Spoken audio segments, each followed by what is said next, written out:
Maven interviews are all about capturing people's diverse passions and special skill sets. Bob Garlick and Andrew McGivern chat with local and international specialists to find out what they do and why they do it. Hey everybody, it's Bob Garlick here, and I've got Andrew, my crazy co-host, on a hangout tonight because we want to try something different. I love my hangouts because we can see everybody. Andrew, who do we got for interviewing today? Well, we are interviewing Mavens from around the world, and we've got a Canadian Maven here, and he's a Canadian tech celebrity. Steve Dotto, a technology expert. He's a broadcaster. He's been on TV shows, he's been on radio shows, and now he's got an online show. And he is a tech expert. He loves this stuff, and we're going to talk all about broadcasting. Yeah, I think we're definitely going to nerd out today, for sure. Social media age. Hey, Steve, how's it going? It is going spectacularly. What weather we're having here. Oh, it's amazing. My kid said, what's going to happen today? I said, it's going to be sunny. Get out. Get out. Yeah, it's like... Yeah, well, we're just not used to that here in Vancouver. It's shocking. We'll take it for a while. Yeah, we'll take it for a while. No kidding. We got some awesome subjects for tonight. I wanted to talk with you about broadcasting in the social media world, and also about the technology used in broadcasting, how that's changed. Which one do you think fits first? Well, let's talk about the technology, because just as you start with that, I do. For 15 years, we produced our TV show here in Canada, and so we were back in the day. I can remember my first few years doing the show. I mean, we were still shooting on tube cameras. We had a 3-camera shoot with a floor director, live cameraman on the set, and to produce a half-hour of how-to technology show, which we did. We did a half-hour show every week. We had probably 14 people in the studio working on the show. And then as the show went through editing and post-production all the way through to distribution, maybe another 10 or 12 people touched each episode. It probably cost us, and we were a really conservatively priced show, probably cost us somewhere in the neighborhood of $40,000 per episode to build each show. So about $500,000 for a season. And that was good money. I mean, that was an efficient show in those days. And I stopped doing the TV show 3 years ago. In my last season doing it, we were all robotics cameras. The crew that worked on the show was down to maybe 4 or 5 in the studio. Only 1 or 2 people touched it in post-production before it went through. And now I produce the same content, not the same quality, but the same content I do myself with a Mac sitting in front of me, the Mac I'm speaking to you on right now, using a simple piece of screen sharing software, and I build the little 7 or 8 minute demos that I used to do on TV that used to take me half a day to produce.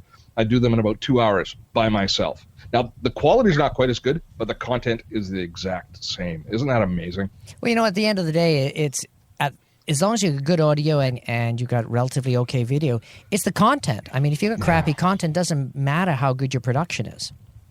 Yeah, and I think that we lose a little bit. I mean, people that come from a broadcast background might have a slightly different appreciation for where you should spend your energy, the things that you should do. I've been on a bit of a voyage of discovery lately, looking at what's happening in the online webinar and seminar world, trying to kind of figure out if I can carve out some space there for myself. And so I've been taking a ton of online seminars and webinars and looking at what people are doing and the technology that they're using.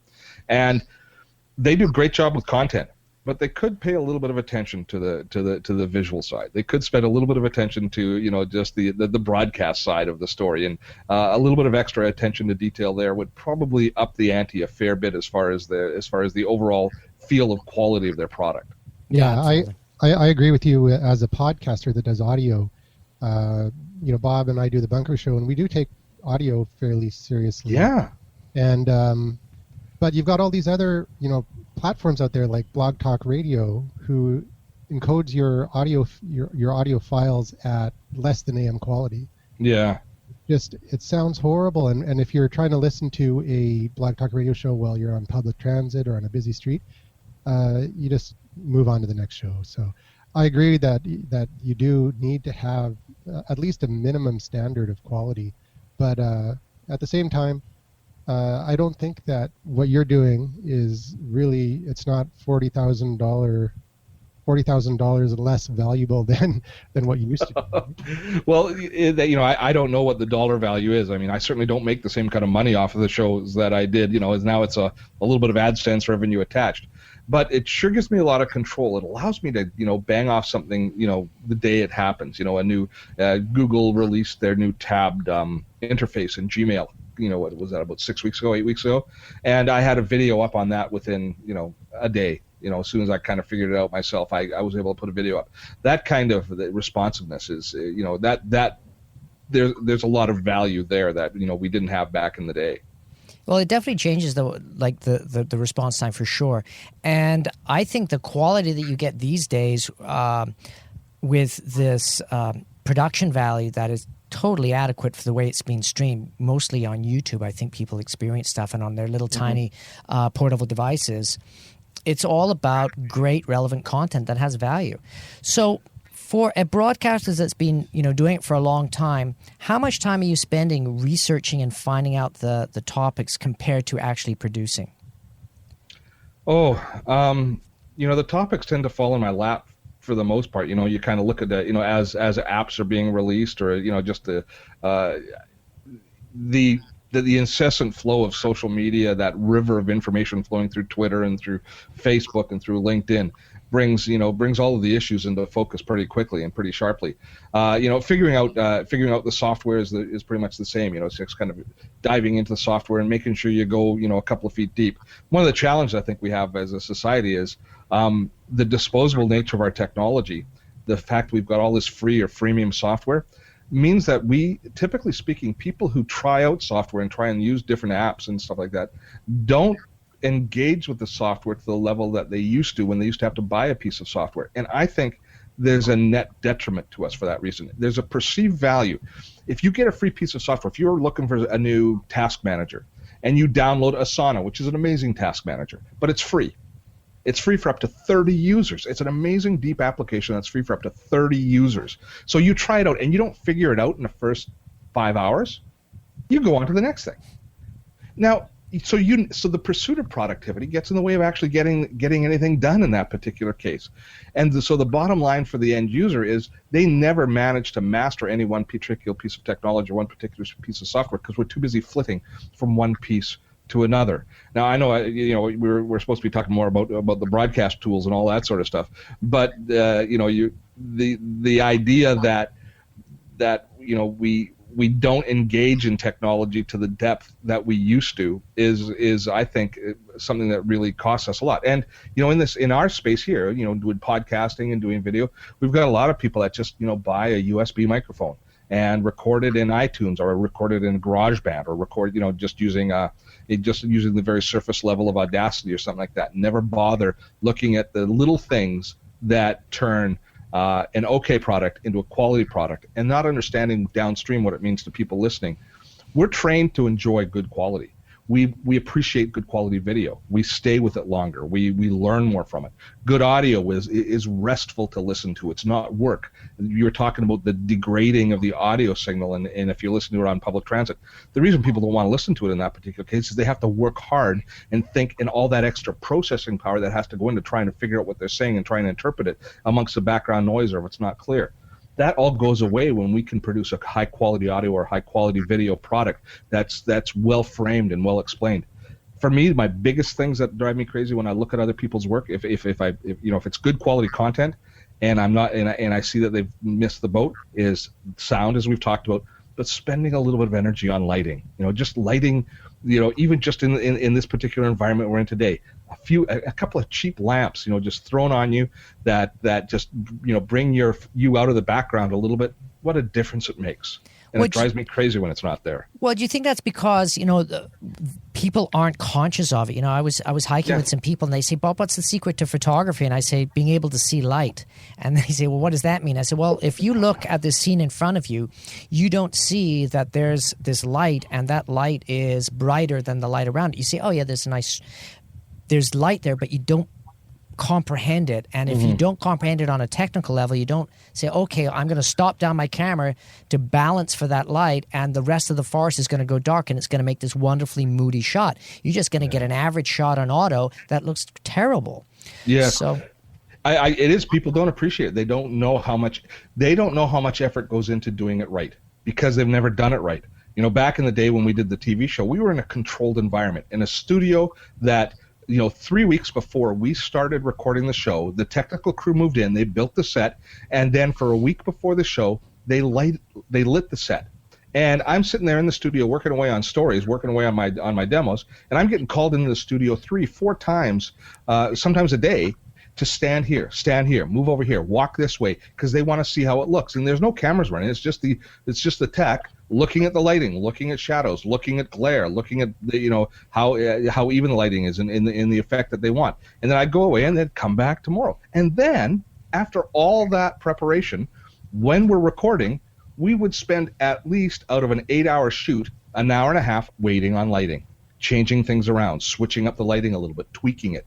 That was the kind of effort that they put in. Now, I didn't appreciate that from me waiting around, because I was always waiting for lighting, but it gave me an appreciation for how important it is in the storytelling process as far as the visual side of it. Andrew, what do you think about lighting? Oh yeah, I agree 100%. And you mentioned photography, and you have a little trick with smartphones, just angling the phone right to get the light into the lens, right? Yeah, I mean, when you're using a lot, it's basically understanding that your smartphone camera isn't very smart, and if you want to have a nice rich blue sky, you just have to tilt the camera up so it's got mostly sky, so it's getting a reading off the sky, and then you get a really beautiful blue sky. Most people don't know that, so you have to get a black foreground with a overexposed sky or an underexposed sky with a light for it. I mean, it's you can only have one or the other. You can't have both. Well, I got a question for you guys, since I've never talked to any other podcasters really about what they do. So how did you guys build out your system for doing this sort of a podcast? Yeah, and you tell them what we do at the Bunker Show. That's pretty funny. Okay, so we started this show about 3 years ago called the Bunker Project. Yeah. We started off, I had a small mixing board. We had 4 XLR inputs, and we came up with this idea we're going to talk technology, social media, in a bar while we're drinking beer. Awesome idea. Yeah, what could go wrong? So why are you inviting me to the show now? What's going on? Well, you can come to that show too. It's coming Wednesday. You're invited. Okay. Yeah. So what we do is we take over the back room of this bar, and it started off with 4 mics, and more and more people started coming. So we ended up upgrading the mics to the mixer to an 8 mixer mic, and we got headset amps so that everybody in the room gets headsets, and we record a Google Plus Hangout on air, broadcast it to YouTube. We ended up instead of carrying all this equipment on our backs into the stands, and it was just like this nightmare. It's about 100. It's I walked into the bar sweating because I've got all this gear on my back. Mm-hmm. But we got school lockers, and we got them on Craigslist. So we got these 2 school lockers sitting in the back of the bar with all our mixing. Oh, isn't that awesome? Yeah, it's a really cool show. It's not for everybody. It's a little bit crazy. Yeah. We go you got beer and a bunch of guys talking. It's gonna. Oh, we got girls too. We got girls too. A bunch of folks talking. Yeah, exactly. Canadians. So you record it. So now you record it to a local PC or a local Mac, and then you to a digital recorder. We record into recorder. Yeah, and it's just a line feed into the digital recorder. Okay. Yeah, and it's simultaneously being recorded onto YouTube as a video show. Yeah, okay. Like as Google Hangout. So what's interesting, my favorite thing is when we have a new guest come and say, hey, just come to the back bar. Now, this isn't a fancy bar. It's at the Barclay Hotel. You come downstairs. It's very bunker-esque, low ceiling, very dark. And you come in and you can't see us. There's nobody there except for the bartender and a couple of regular barflies. And some say, the Bunker Show? And she says, oh, yeah. And she opens up the back door. She takes you behind the bar where the staff are supposed to be through another door that's covered with blankets, and then suddenly they're this huge room with cables and mics. It's like a CBC studio. It's like, what? This is too much. It's the show behind the curtain. Yeah. So it's fun. We hang moving blankets up in order to help with keep the sound out from the bar. We don't mind a little bit of sound, and actually a little ambience. Yeah, a little bit of ambience. It creates an atmosphere, but when there was a flood or a water pipe burst or something like that, and they had to move a bunch of the furniture out of the hotel rooms and down into the room that we normally use, we couldn't use that room, so we were actually in this front atrium. And it was a lot louder there, and it actually didn't sound bad. Didn't sound bad, but it was distracting because everybody that was walking down Robson Street, they're saying, "Whoa, what's going on?" Because it's like, oh, we're like fish in a glass bowl, and everybody's waving at people. It was fun. I mean, there was some gorgeous girls going by, so I didn't mind. Anyways, that's basically what we do. So we started off just ordering equipment here and there, and ended up, with a small little, studio setup to quite a large it's one. a pretty big studio setup now, yeah, that's for sure. Broadcasting in the social media world, you touched on it a little bit, Steve. How are you using social media to get the word out? Because you're doing some of your research. Obviously, you're getting tips or discovering stuff online. But how are you getting the word out? It's pretty much organic at this point. It's when I finished doing the TV show, I still had a pretty strong mail list that I never really used very effectively while we were doing the TV show. I never really kind of was into figuring out what was going on with doing a newsletter or anything along that line. So when I stopped doing the show and I realized I still wanted to remain engaged with my audience base if I could, I had about a 25,000 strong email list. And I sent it out. I started sending out emails and newsletters when I started doing this, the new radio show. And I found about 10,000 addresses or people unsubscribed almost right away. But then I was left with just over 15,000 or so. And so for me, that's still a golden list. I mean, that's I've got anywhere between a 25 and 40% open rate of kind of reaching out to people, and it's a great way to remain in touch with the people kind of across the country. But lately, I've been doing so much more just in Facebook and LinkedIn a little bit, but Facebook, my Facebook page, I don't know. Let's see. Technically, it sucked. It was terrible. It was the worst Facebook fan page on the planet, and I knew I had to do something about it. And but I couldn't get my head around how you use this tool or how I would use this tool. But then I was in Victoria at Social Media Camp. Yeah, awesome. Last year, and I was emceeing the Social Media Awards, and I was not stuck at a table, but I was put at a table with a woman named Mary Smith, who is kind of a Facebook queen. She does all these online workshops around Facebook, and she really knows her stuff. And she just did a workshop that I took online. 15,000 people attended her online Ustream. I mean, good Lord. And so I said, okay, I'm going to sign up for your course, Mari. So I signed up for her course for like $200 to teach me how to use, and it teaches all small business people how to engage with Facebook a lot more. And there's some really compelling and interesting things. And I got to admit, I kind of looked at it at the beginning. I didn't take it 100% seriously. I took it mostly seriously. I mean, I spent the money. I was going to do the things, but I didn't really think that I would find much value myself in it. I thought it would be kind of trite. That would be the best word for it. I thought it might be a little bit trite. But I got to say, it's been a lot more fun, and it's been a lot more empowering and a lot better communication with my I'd hate using the word fan base, but that's what Facebook calls them, right? Your fan base. Much better than I ever thought it would be. So I'm finding that I'm able to push a lot more stuff into that channel. It's growing quite rapidly, and I'm enjoying that communication. My main effort when I stopped doing the TV show was the last year or so. I've been trying to build out my YouTube channel, which I'm sure you guys have got a lot of experience in yourselves, and that has been slow going but steady. It's I produce these videos. I produce one new how-to video every week, and I've grown from about 800 followers there to just about 5,000. I'll top 5,000 in the next week or so, and there's some nice progress there. So every time I post a video now, it's getting viewed between 1,000 and 4,000 or 5,000 times, and I'm starting to feel some really nice traction as far as that goes. But it's been completely organic and paying attention to the little things they say, like asking, putting a message in the video, asking people to subscribe. That's the thing about social media. That's probably for anybody that's into doing any social media marketing at all and trying to grow their brand at all online, the most important thing, ask. Mm-hmm. Say, please, hey, like me. Be like Sally Field. Please like me. But doing those things makes a big difference. People will click on like if you ask them. They will subscribe if you ask them. But if you don't ask them, they might really watch, and they might watch every video, but you won't know that they're there. They'll be a number one, but they won't be a subscriber, which makes that much more difference. Well, you have to have a call to action. Yeah. Another good tip is putting a link back to your website as the very first thing in the description of the video. Oh, you know what I've reached? I've reached the point with YouTube that I can put a link in my video to my website. Yeah, that's nice. The embedded link, yeah.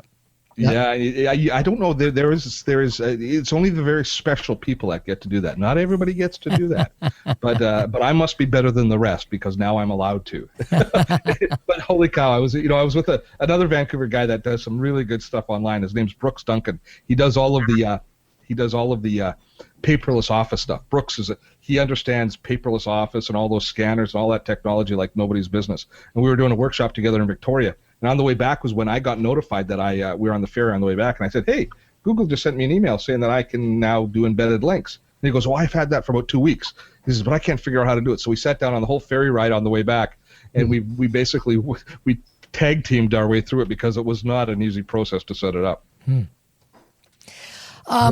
I wanted to ask you, what's your favorite piece of technology right now? Because you are a bit of a technophile, as they would say.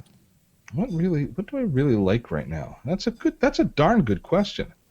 My favorite piece of technology. I'll tell you what's not Google Glass. I'm not thrilled about what's going to do. I don't like. I'm really concerned about distractiveness. The nature of distraction. What's my favorite piece of tech? I've been. It's going to sound lame, but I'm rebuilding my website. If you go to my website, it's because it is lame. It's an old Drupal 6 site. Mm-hmm. And so I've finally decided to take on a lot more of the responsibility for doing it myself because I'm cheap. And I have to say the tools that the average person has access to build out a incredibly functional website using templates or frameworks in say WordPress and some of the different tools that are available there. I'm just continuously blown away with the different pieces of technology I can bring to the table, use in my build in myself that again, it's kind of like doing the TV show in the past. Where we used to have a whole team of people and spend a lot of money to do it.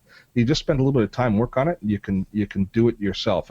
That to me is really blowing me away these days. Yeah, with WordPress you can do pretty much anything with 20,000 plugins sitting in the repository there. Yeah, and I found these frameworks. I didn't know they were there before. It's just I'm the tech guy. I'm really increasing my credibility. But these frameworks, like there's one called Headway, and the guys in Toronto that do Shopify, they have one called Themify, and they have WYSIWYG editors where you can actually click and drag elements around on the page. You don't have to do it all in coding and that kind of stuff.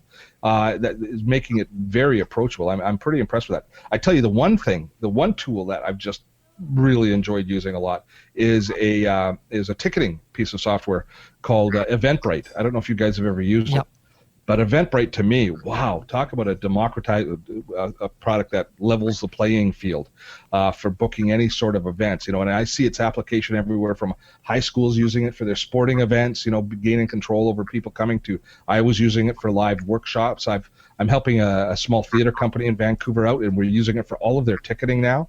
It's just what a tremendous tool, really easy to use, really robust, but it adds all this social media juice every time you create an event on it.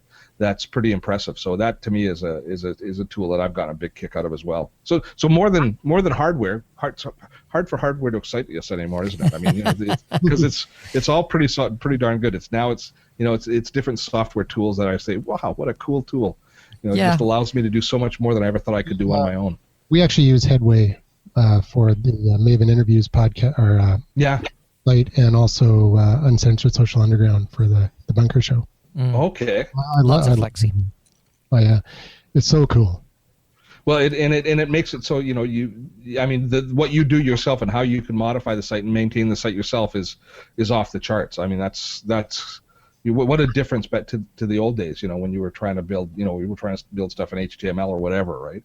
Where you needed a team, and the budgets for websites used to be what, $20,000 for a reasonable website. Yeah. Even if you're paying for one outside now, if you spend more than $4,000 or $5,000, you get a hell of a website for $4,000 these days. Yeah, that's tying the e-commerce systems. Have you guys played with the Square?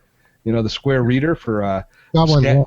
I'm trying to get somebody to give me money so I can. The first time you actually take somebody's credit card, swipe it into your iPhone or your Android phone, put in a number, have them sign the screen, and all of a sudden the money goes into your account. That's a good day. Yeah. Well, I wanted to ask you, because technology has advanced, what you have in your smartphone these days is the equivalent of what you had on a laptop 4 or 5 years ago. Oh, yeah. Do we need any more power, or are we actually underutilizing these devices and not really understanding the vastness of the technology in front of us? Okay, we've got 3 geeks here. Do any of us know the processing power of the computer that we're talking into right now? Yeah, my, what do you call it? I use a Mac Tower, and it's 2.4 gigahertz. Okay, so you got a Mac Pro, and so you're okay. So you've got so you know it. I don't know what I'm using an iMac. I don't know what the processor is in it, and I don't care. Yeah, I just you don't bought think a new about MacBook. stuff. I don't even think about it anymore. Yeah, that's the works. thing. We used to be feeds and speeds. I used to know. I know how much RAM I have because You maxed it out, didn't you? It out. Yeah, because that makes a difference to me.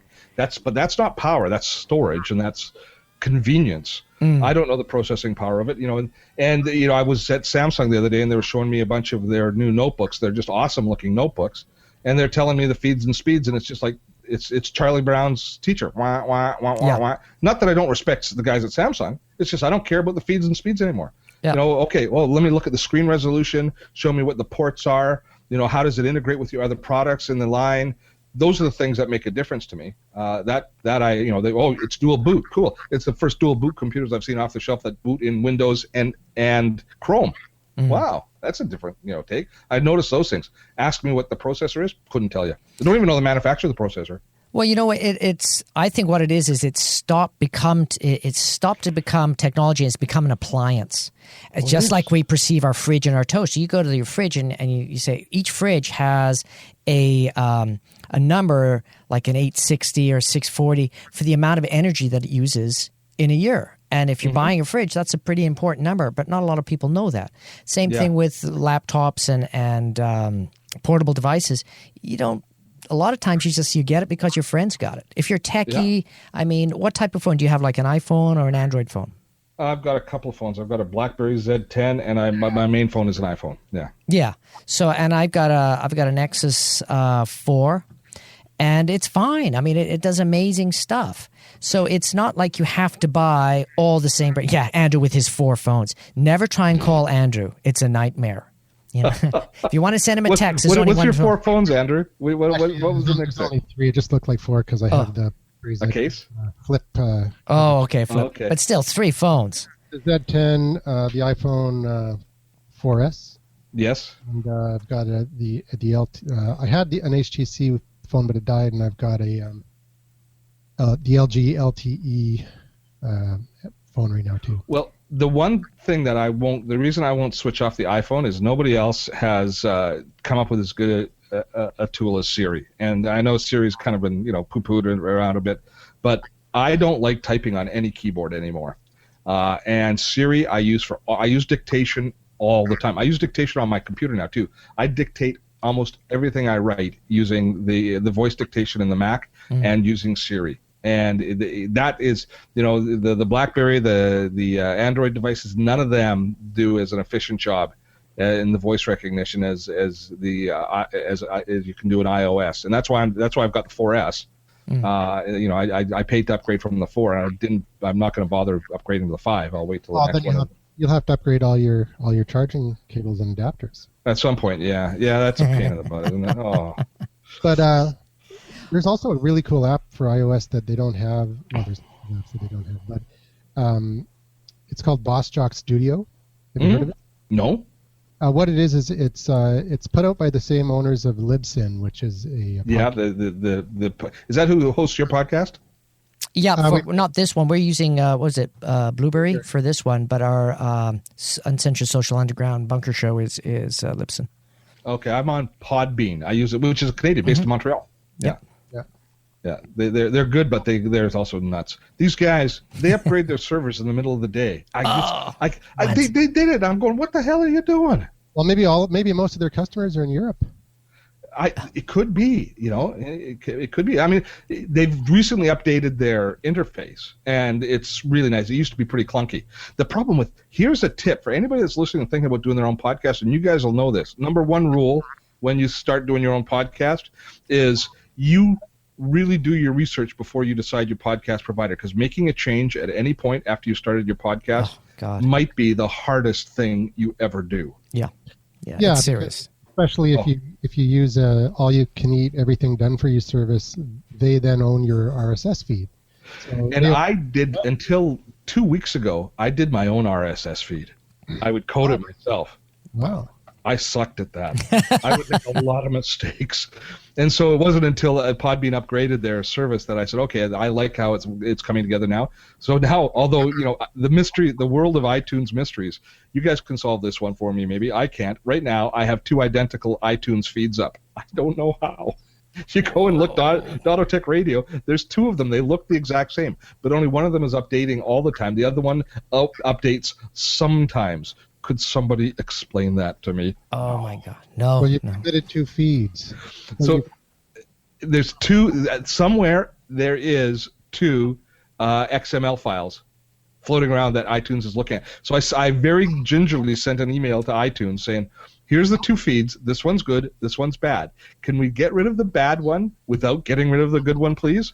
And I don't know whether they're going to do it or not for me. You must have submitted the one that you encoded yourself as well as your site feed. I think we did. I think when I was about to switch over, we read an FAQ that said what you do is you just redirect it by pointing it at a redirect. So the first line of the XML is a redirect. We did that, but I don't know where it is anymore. I don't know where it lives online. But yeah. The good thing about WordPress is that it has a built-in RSS feed, so you don't need to encode anything. And with the Blueberry PowerPress plugin, you can make your feed podcast ready right out of the box. So it's cool. Yep. So that's why we're playing with it. Yeah. So okay, because I've always just recorded it separately and then uploaded it, and then I bring it over into my Drupal site. So you're saying that you actually build everything that you actually do you do the upload right from your WordPress site? Yep. No, you upload it into your hosting plan, but you put the link into attach the link. It's kind of like attaching it as an enclosure. Oh, and then that creates the RSS feed. That creates. Oh God, I'm not doing this again. No. Yeah, he's like, run away. Be quiet, Andrew. Be quiet. Don't talk about it anymore. Actually, the way we got it set up now is you can upload it straight on from WordPress. So that blew me away because I was looking at it and it says, "Do you want to upload the file?" I said, "Oh, okay," and boom, there it is. So okay, fine. Because the hosting company owns that plugin. So exactly. And not only that. Do you tag your MP3 files before you put them up so that it shows up in MP3 players with the name of the show and all that kind of stuff? I think so. So your meta tags, yeah. If you do that, you have to do it. You could do it in iTunes, or you could do it in. Yeah, it's all done in iTunes. Yeah. MP3 tag. Well, it's done in Podbean as it goes up. Okay, well that's it strips the tags out of the post as I build it. Right, and then you put in your new ones, right? Yeah, that's what Libsyn will also, PowerPress will also do. You can tag your MP3 files right in WordPress. It's amazing. It is very cool. I'm taking that the listeners of this particular show are all geeks like us. Yeah, it's like they're all glazed over by now. This has been highly technical. The last 15 minutes has been like, wow, great. Guys, we're at a digression because I started off talking about an app and we did all this whole... Oh, yeah, I was going to do a search for that app. What was it called? Called Boss Jock Studio. Studio. Yeah. So what it is it's like an iPhone or iPad podcast recording studio in a box. It's just everything is there. You can record directly onto into your iPhone speakers, or you can get a little attachment. I have it here somewhere. It's a Tascam attachment that just plugs into the iPhone 4 or 4S. Mm-hmm. Gives you the same quality speakers of a Tascam digital recorder, and speakers or mic? No, mic. It's a mic. A mic. Sorry. Okay. Yeah, not microphone. Okay. Same quality microphones as your Tascam digital recorder, and it's got little sliders and it's got buttons. Like I see. I'm looking at it here. It's very cool. Now you got to remember, Andrew loves his technology, so every couple of weeks he'll be, Bob, this is the most amazing new cool thing. And if you follow this guy, you'll go nuts. Yeah, but you know what? I think I'm suffering from that disease you were referring to later. Like, I get all this stuff, and then I'm like, move on to the next one, and I don't even... You're like hopping, skipping, and a jumping. A little bit of ADHD going on there, yes. Guys, we're going to wrap up the show right now. Thank you very much for listening to our patient audience. Even though we went down an amazing tech rabbit hole, there was some awesome information there. Just ask your tech buddies to listen to the show and translate it for you. Steve, thank you very much for spending some time with us. And I think we're going to invite you, have you come on another show. How's that sound? I'd love to. Twitter, @Dotto Tech. Follow me. Aha. Good one. And self-serving. Hey, @Bob Garlic. Absolutely. And what is it, Andrew? What are you these days? @Podcast Hero. That's right. That's an awesome Podcast one. Hero. I know. He's got podcastheroes.com. You don't have to be a podcast hero. Get along with a beautiful girl. Oh, my. No, it's more like Jukebox Hero. All right. Ladies and gentlemen, thanks. Yeah. Oh, hey, if people want to call in and ask a question, we'd love you to do that. What's the number, Andrew? 1-877-636-1474. Which phone is that, Andrew? Yeah, exactly. That's phone our number 5. Bunker Project and Maven interviews feedback line. Yeah, it's one of those virtual phones. It's a very awesome system. Anyways, for me, it's a fond adieu. Moi aussi. Yeah.